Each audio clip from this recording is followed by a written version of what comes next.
Hi, നടി Roshna ആൻഡ്രോയ്. ആരായതെന്നുള്ളൊരു confusion വേണ്ട.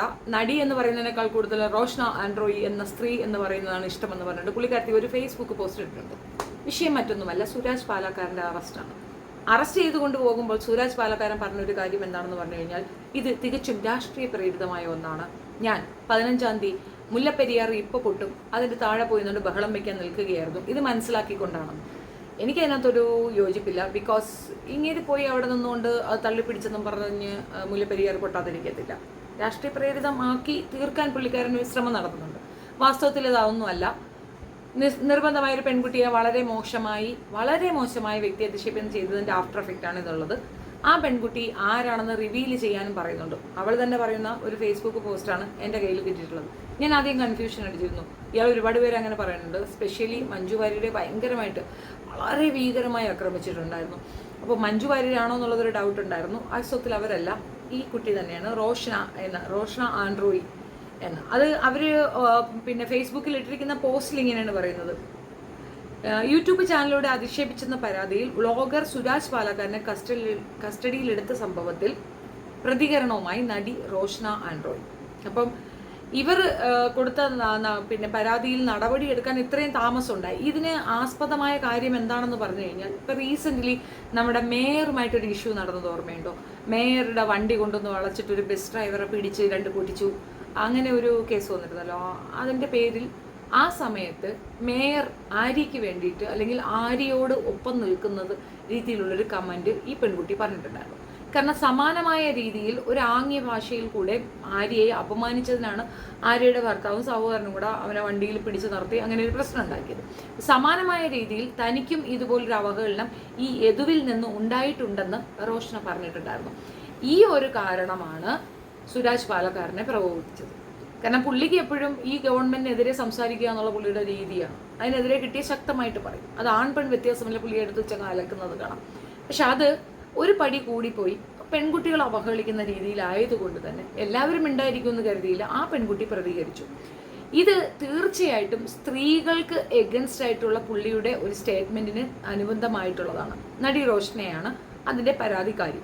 കാലതാമസം വന്നത് അറിയാമല്ലോ. ആസ് യൂഷ്വൽ നമ്മൾ പരാതി കൊടുത്താൽ തീർച്ചയായിട്ടും അതിനെതിരെ ആക്ഷൻ ഉണ്ടാകും. പെൺകുട്ടികളെ ഉപദ്രവിച്ചാൽ, പെൺകുട്ടികളെ തെറി പറയുന്ന എല്ലാ അവന്മാർക്കും ഇത് കിട്ടണമെന്നുള്ളത് തന്നെയാണ് എൻ്റെ ഒരു ഭാഗം. പലരും ഭയങ്കരമായിട്ട് പറയും തെറി പറയണു എന്ന് പറയും. ഇങ്ങോട്ട് വന്ന് ആ തോന്നിവാസം എഴുതി വെക്കുമ്പോൾ അവർക്ക് കിട്ടുന്ന വാക്കുകൾക്ക് അല്ലെങ്കിൽ അവർക്ക് കൊടുക്കുന്ന മറുപടിക്ക് അങ്ങനെ ഒരു അർത്ഥതലം ഉണ്ടാക്കിയെടുത്തിട്ട് എന്തു തോന്നിവാസവും സ്ത്രീകളെ പറയാം എന്ന് പറയുന്ന ചില ഇത്തിൽ കണ്ണികൾ, ഒന്നിനും കൊള്ളാത്ത വായ്ത്താളം മാത്രം അടിക്കുന്ന ചില അവന്മാർക്കുള്ള മറുപടി കൂടെയാണ് ഇത് എന്ന് ഞാൻ മനസ്സിലാക്കിയതുകൊണ്ടാണ് ഈ വിഷയം ഞാൻ എടുക്കുന്നത്. ഇപ്പോൾ ഫേസ്ബുക്കിൽ പറഞ്ഞ ഒരു സ്റ്റേറ്റ്മെൻ്റാണ് പുള്ളിക്കാരത്തി. തൻ്റെ കുടുംബത്തെയോ തന്നെയോ വേദനിപ്പിക്കുന്നത് സഹിക്കാൻ കഴിയുന്നില്ലെന്നും അതുകൊണ്ട് തന്നെയാണ് ഇറങ്ങിത്തിരിക്കുന്നതെന്നും റോഷ്ന പറഞ്ഞു. തൻ്റെ നാവ് എവിടെയും ഒട്ടിയിട്ടില്ല, മറുപടി കൊടുക്കാൻ അറിയാനിട്ടുമല്ല. പക്ഷേ ഇതാണ് ശരിയായ രീതി. എന്തിനാണ് പിന്നെ നിയമവ്യവസ്ഥകൾ? റോഷ്ന വ്യക്തമാക്കും. അപ്പോൾ പുള്ളിക്കാരത്തി കൊടുത്ത ഒരു സാധനം, അതായത് ഈ പറയുന്ന പരാതിയിൽ ആണ് നടപടി എടുത്തിട്ടുള്ളതെന്നും എൻ്റെ പേര്, അതായത് റോഷ്ന യുവനടിയുടെ പരാതിയിൽ നടപടിയെടുത്ത് എന്ന് മാധ്യമങ്ങൾ റിപ്പോർട്ട് ചെയ്യുന്നതിന് പകരം തൻ്റെ പേര് പരാമർശിക്കുക തന്നെ വേണമെന്ന് റോഷ്ന ആൻഡ്രോയ് ഫേസ്ബുക്കിൽ കുറിച്ചു. അപ്പോൾ വേറെ ആരുമല്ല, പുള്ളിക്കാരിയാണ് അതിൻ്റെ ആള്, റോഷ്നിയാണ് ആള്. അവർ കൊടുത്ത പരാതിയിന്മേലാണ് ഇങ്ങനൊരു നടപടി ഉണ്ടായിട്ടുള്ളത്.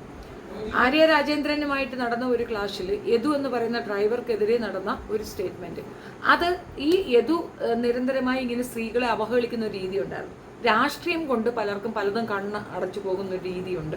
അതിൽ ആര്യ കൊടുത്ത കേസ് അല്ലെങ്കിൽ ആര്യ പറഞ്ഞപ്പോൾ ആര്യയുടെ ധാർഷ്ട്യമെന്ന് ഞാൻ ഉൾപ്പെടെ അത് തന്നെയാണ് പറഞ്ഞിട്ടുണ്ടായിരുന്നത്. അതിന്റെ കാരണം എന്ന് പറഞ്ഞു കഴിഞ്ഞാൽ, ഒരു മേയർ ചെയ്യേണ്ട കാര്യമല്ല അപ്പോഴും ചെയ്തിട്ടുണ്ടായിരുന്നത്. വണ്ടി തടഞ്ഞു വെച്ചതിനാണ് ഞാൻ എഗൻസ്റ്റ് ആയിട്ടിരുന്നത്. കാരണം വണ്ടി അത് പോകണം, കാരണം അതിനകത്ത് യാത്രക്കാർ ബുദ്ധിമുട്ട് അനുഭവിക്കുന്നുണ്ടല്ലോ. പക്ഷെ ആ വ്യക്തിക്ക് കൊടുക്കേണ്ട പണിഷ്മെന്റ് കൃത്യമായിട്ട് കൊടുക്കണം എന്നുള്ളത് എൻ്റെയും ഭാഗമായിരുന്നു. അതിൽ അയാൾക്ക് സപ്പോർട്ടീവായിട്ട് വന്നിട്ടുണ്ടായിരുന്നവരൊക്കെ തന്നെ ആര്യയെ ഭയങ്കരമായി വ്യക്തിയെത്തി ചെയ്യുന്നുണ്ടായിരുന്നു. അന്ന് സപ്പോർട്ടീവായിട്ട് വന്ന റോഷനയാണ്. അപ്പോൾ റോഷ്ന അത് കൃത്യമായി പറഞ്ഞു എന്നൊരൊറ്റ കാരണം കൊണ്ട് തന്നെ ഇയാൾ ഭയങ്കര മോശമായി അവരെ അവഹേളിച്ചിരുന്നു. ആൻറ്റിസിപ്പേറ്ററി ബെയിലിനൊക്കെ ശ്രമിച്ചിരുന്നു പുള്ളിക്കാരൻ, അത് കിട്ടിയില്ല. ബെയിൽ നിഷേധിച്ച ആ സമയങ്ങൾ കളിൽ തന്നെയാണ് പുള്ളിയെ കൈയോടെ കിട്ടിയപ്പോൾ പോലീസ് പിടിച്ചുകൊണ്ട്. ഇതിനകത്ത് രാഷ്ട്രീയ പ്രേരിതമൊന്നുമില്ല, ഒരു രാഷ്ട്രീയം ഇതിനകത്തില്ല.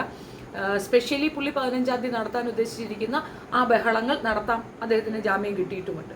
അപ്പോൾ ഇനി ആ ബഹളങ്ങളൊക്കെ മുന്നോട്ട് നടത്താം. അപ്പോൾ ഇത് രാഷ്ട്രീയ പ്രേരിതമായ സുന ആണ് എന്നുള്ള തെറ്റിദ്ധാരണാജനകമായ ഒരു ഇതിൻ്റെ ആവശ്യമുണ്ടെന്ന് എനിക്ക് തോന്നുന്നില്ല. റോഷനയുടെ റിക്വസ്റ്റ് പ്രകാരം തന്നെയാണ് നമ്മളിത് ചെയ്യുന്നത്. അപ്പോൾ അത് എല്ലാവരിലേക്കും എത്തിക്കുക എന്നുള്ളതും കൂടെ കൊണ്ടാണ് ഞാനിങ്ങനെ ഒരു വീഡിയോ ചെയ്യുന്നത്. റോഷന കൊടുത്ത പരാതിയാണ്. ഇവിടെ അങ്ങനെ ഒരു ഉച്ചനീചത്വം എന്നൊരു സംഗതിയില്ല. പെൺകുട്ടികളെന്ന് പറയുമ്പം ആ രീതിയിൽ റെസ്പെക്റ്റ് ചെയ്യുക. അങ്ങനെ റെസ്പെക്റ്റ് ചെയ്തിട്ടില്ല വെച്ചാൽ ഇതുപോലെ കാണിക്കുന്ന തോന്നിവാസങ്ങൾക്ക് തിരിച്ച് മറുപടി ഇതുപോലെ തന്നെ കൊടുക്കുക എന്നുള്ളതാണ്. എൻ്റെ ഈ ഒരു ലൈൻ അത് തന്നെയാണ്, നിയമപരമായി നേരിടുക എന്നുള്ളതാണ്. ഇനി മുതൽ ക്ഷമിക്കുക എന്നൊരു പരിപാടി എനിക്കുമില്ല. വയസ്സ്, എൻ്റെ മകൻ്റെ പ്രായം എന്നുള്ള കൺസിഡറേഷനൊക്കെ കൊടുത്ത് കുറേ അവന്മാർക്ക് ഞാൻ ഇത് കൊടുത്തിട്ടുണ്ടായിരുന്നു. എന്നോട് അപ്പോഴും പലരും ചോദിക്കുന്ന ഒരു ചോദ്യമാണ്, നിങ്ങൾ കൊടുത്തിട്ട് എന്തായിരുന്നു? ഇപ്പൊ തന്നെ ആര്യ രാജേന്ദ്രന്റെ കേസ് നടന്നിട്ട് ഇപ്പൊ എത്രയും നാളായില്ലേ? ഇതിനിപ്പുറമാണ് ആ കുട്ടിക്ക് ഒരു നീതി കിട്ടിയിട്ടുള്ളത്. അറ്റ്ലീസ്റ്റ് ഉണ്ടെങ്കിൽ അങ്ങനെ ഒരു ക്യാച്ചപ്പ് നടന്നിട്ടുണ്ടല്ലോ, അത് ചെറിയ കാര്യമല്ലല്ലോ. തീർച്ചയായിട്ടും സ്ത്രീകളെ അധിക്ഷേപിക്കുന്നവർക്കും അവഹേളിക്കുന്നവർക്കും ഇത്തരത്തിലുള്ള മറുപടികൾ തന്നെയാണ് നല്ലത്. നിയമപരമായി തന്നെ നേരിടുക എന്നുള്ളതാണ് നല്ലത്. പിന്നെ ചിലയിടങ്ങളിൽ മാത്രം നമുക്ക് അങ്ങനെ സാധിക്കാത്ത ഒരു അവസ്ഥ വരുമ്പോൾ മാത്രമാണ് ചിലർ റിയാക്ട് ചെയ്യുന്നത്. എന്തായാലും ആ പെൺകുട്ടിക്ക് റിയാക്ട് ചെയ്യാനുള്ള ഒരു പ്രതലം ഉണ്ടാക്കി കൊടുത്തത് പോലീസുകാരാണ്. അവർ നീതി നേടിക്കൊടുത്തു. ഓൾമോസ്റ്റ് ഒരു 90% വരെ ആ കുട്ടിക്ക് നീതി കിട്ടിയിട്ടുണ്ട്, 10%. അതിനകത്തൊന്നും പറയാനില്ല. ഇനിയെങ്കിലും ഒന്ന് ഒരു അല്പം ഒരു 5-50 പൈസയ്ക്ക് അടങ്ങിയാൽ നല്ലതാണ്. നമുക്ക് പ്രതികരിക്കണം.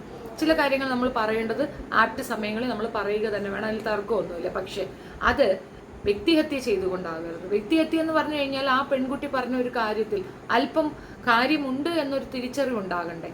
ഈ ഒരു വിഷയത്തിൽ ഇയാൾ മാത്രമല്ല, ആര്യയ്ക്ക് മാത്രമല്ല, റോഷനയ്ക്ക് മാത്രമല്ല, വേറെ പല പെൺകുട്ടികൾക്കും ഉണ്ടായിരുന്നു. പക്ഷെ റോഷനയ്ക്ക് ഏർപ്പെട്ട സൈബർ ബുള്ളിങ്, അല്ല ആര്യ നേരിട്ട സൈബർ ബുള്ളിങ് കണ്ടിട്ട് തന്നെ പല പെൺകുട്ടികളും പിന്നോട്ട് മാറി. കാരണം ഈ പറയുന്ന അയാളൊരു വിക്ടിമൈസ് ചെയ്തുകൊണ്ടുള്ള ചിത്രീകരണമാണ് പലരും നടത്തിയിട്ടുള്ളത്. അതിൽ സൂരാജ് പാലക്കാരൻ മുൻപന്തിയിൽ നിന്നു എന്നുള്ളതാണ് വസ്തുത. അപ്പം അതിൻ്റെ ഒരു ആഫ്റ്റർ എഫക്റ്റ് ആണ്. ഇനി നമ്മളത് തേടി അന്വേഷിച്ച് നിങ്ങൾ പോകേണ്ടതില്ല. ആള് ഇതാണ്, അവർ തന്നെ അവരുടെ ഫേസ്ബുക്കിൽ ഈ വിഷയം പറഞ്ഞിട്ടുണ്ട്. പിന്നെ ബാക്കി അനുബന്ധമായിട്ടുള്ള കാര്യങ്ങളിലൊന്നും എനിക്ക് അഭിപ്രായമില്ല. പ്രത്യേകിച്ച് മുല്ലപ്പെരിയാർ വിഷയത്തിൽ. മുല്ലപ്പെരിയാർ ഡാമിൻ്റെ വിഷയമൊക്കെ എന്ന് പറഞ്ഞൊരു വലിയൊരു വിഷയമാണ്, വലിയൊരു സബ്ജക്റ്റാണ്. അതിനു വേണ്ടിയൊക്കെ ഇറങ്ങി നിൽക്കുന്നത് നല്ലതാണ്. സോഷ്യൽ റെസ്പോൺസിബിലിറ്റി ഉള്ള മനുഷ്യർക്ക് മാത്രമേ അതൊക്കെ ചെയ്യാൻ സാധിക്കുകയുള്ളൂ. പക്ഷെ ഒരു ദിവസം കൊണ്ടോ നിങ്ങളുടെ സമരം കൊണ്ടോ ഒന്നും പെട്ടെന്നൊന്നും നിൽക്കത്തില്ല. അറ്റൻഷൻ സീക്കിങ്ങിന് വേണ്ടി പ്രഹസനങ്ങൾ കാണിക്കുകയാണെങ്കിൽ അത്തരം പ്രഹസനങ്ങളിൽ കൂടെ നഷ്ടപ്പെടുത്തുന്നത് പ്രതികരിക്കാൻ ശക്തിയുള്ള മനുഷ്യരുടെ ഊർജം കൂടിയാണ്. കാരണം അവർക്ക് ഇതുപോലെയൊക്കെ കാണിക്കണമെന്ന് തോന്നുമ്പോൾ അതും ഈ രീതിയിലുള്ള ഒരു പ്രഹസനമായി അതിനെ ചുരുക്കപ്പെടുമെന്നുള്ളതാണ്. നിൽക്കുകയാണെങ്കിൽ ഉറച്ചു തന്നെ നിൽക്കുക, പറ്റുമെങ്കിൽ താങ്ങി തന്നെ നിർത്തുക, അല്ലെങ്കിൽ അത് എപ്പോഴും വേണമെങ്കിലും പൊട്ടി താഴേക്ക് പോകാം എന്നുള്ളതല്ലേ. കരാറുകളുണ്ട്. കരാറുകൾ മറന്നുകൊണ്ട് സർക്കാർ തലങ്ങളിൽ പെട്ടെന്നൊരു തീരുമാനം ഉണ്ടാക്കാൻ പറ്റത്തില്ല. അത് കേരള സർക്കാർ മാത്രം വിചാരിച്ചാൽ നടക്കുന്ന ഒരു കാര്യമല്ല. തമിഴ്നാട് സർക്കാരിന് കരാർ ഒപ്പിട്ട് കൊടുത്തിരിക്കുകയാണ്. അതിൻ്റെ പകുതിയിലാകെ 3/4 പങ്കോളം അവകാശം തമിഴ്നാട് സർക്കാരിനാണുള്ളത്. അവരുടെ മനസ്സിലുണ്ടെങ്കിൽ മാത്രമേ നമുക്കതിനകത്ത് എന്തെങ്കിലും ഒരു തീരുമാനങ്ങൾ നടത്താൻ പറ്റുകയുള്ളൂ എന്നുള്ളത് വാസ്തവം. 50 വർഷം മാത്രം പഴക്കമുള്ള ഒരു ബണ്ട് പൊളിച്ചു കളയുക, ബണ്ട് മീൻസ് ഡാം പൊടിച്ചു കളയുക എന്നുള്ളത് ഉത്തരവാദിത്തപൂർവ്വമായി ചെയ്യേണ്ട ഒരു കാര്യമാണ്. അപ്പം അത് എത്രത്തോളം അവർ സഹകരിക്കുമെന്നുള്ളതും അറിയത്തില്ല. കാരണം കരാറിൻ്റെ അടിസ്ഥാനത്തിലല്ലേ അവർക്ക് തീരുമാനങ്ങൾ എടുക്കാൻ പറ്റുള്ളൂ. മനുഷ്യത്വപരമായി ചിന്തിക്കുന്നവർക്ക് കരാറൊന്നും വസ്തുതയാകത്തില്ല. എനിവേ, അത് നമുക്ക് വരും ദിവസങ്ങളിൽ കാണാം. പക്ഷെ അതാണ് കാരണം എന്നുള്ള വക്രീയത ഒരിക്കലും ഈ ഒരു വിഷയത്തിൽ ഉൾക്കൊള്ളാനാകത്തില്ല.